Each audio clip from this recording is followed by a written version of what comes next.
Hey everyone, in today's video I'll be going over a Juggernaut themed build, and it's exactly what it sounds like. You absorb damage like nothing even happened and throw out damage with tons of destruction.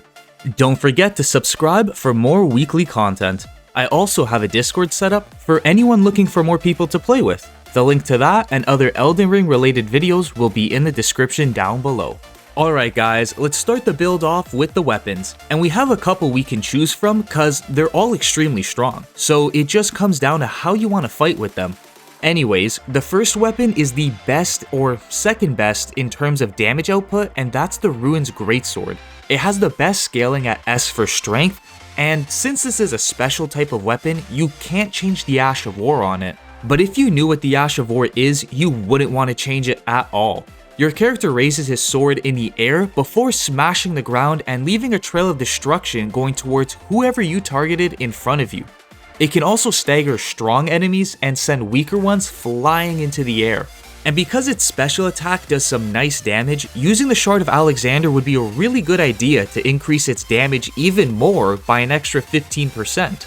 Another thing that people completely miss when they're looking at swords is their damage negation. Now, this is not a shield blocking all kinds of physical damage, but it has an 82% physical damage reduction.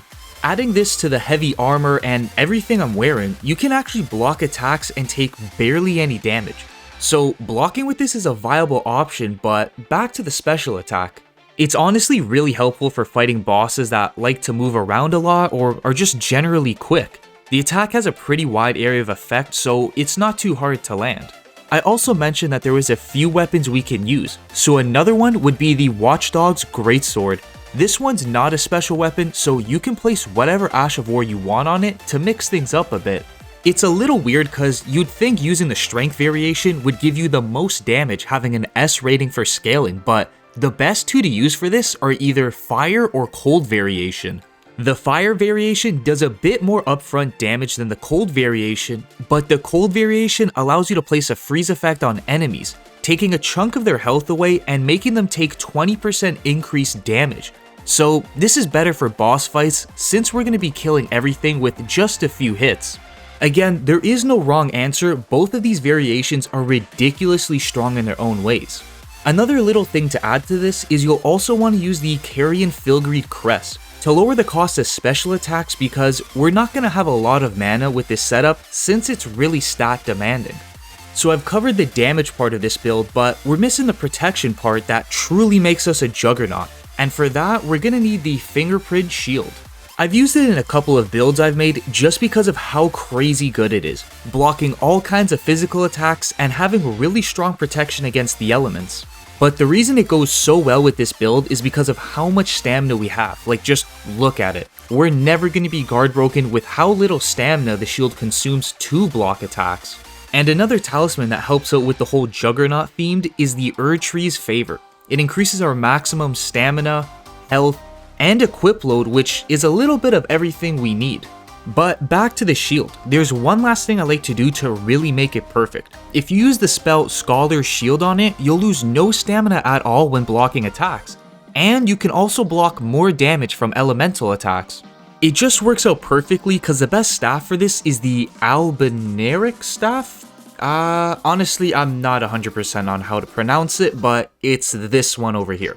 And the stats with this here just align so perfectly with our build, so we don't have to go too far out of our way to add this in. The last thing for protection now is the armor, and we're using the heaviest pieces in the game, the Bull Goat set. Every piece of this armor is stupidly heavy, but it also gives us the most protection possible and poise, so we can kind of brush off attacks. You'll definitely need the Greatjar's Arsenal that increases our max equip load by 19%, or else you'll probably be spending around 99 points in endurance cause I already have a lot of points in endurance and that's with the Greatjars on. The last thing before I get into the stats is the Flask of Wondrous Physic. There aren't any tiers that like really stand out with this build, so I'm just using the Strength Crystal Knot that increases my strength by 10 levels, which also gives us some extra damage because the weapons scale pretty good with strength. And the other tier is the OPALINE tier. It just increases all of our elemental protection, so we take less damage from fire, lightning, holy, and magic. just to help out in that area. Now for the minimum stats required. You'll need at least 15 strength, 10 dex, 16 intelligence, and if you want to use the shield spell, 12 arcane. Afterwards, I would recommend putting your points into strength for more damage, or if you can't fast roll, then put some points into endurance. I'm also going to put links in the description down below for all the gear I'm using, if you want more information on it and where you can find it all for yourselves. That's everything for today's video. I'd also like to give a big thanks to the members of my channel for supporting me on my videos and the future ones to come. Thanks for watching, and I'll see you all in the next one.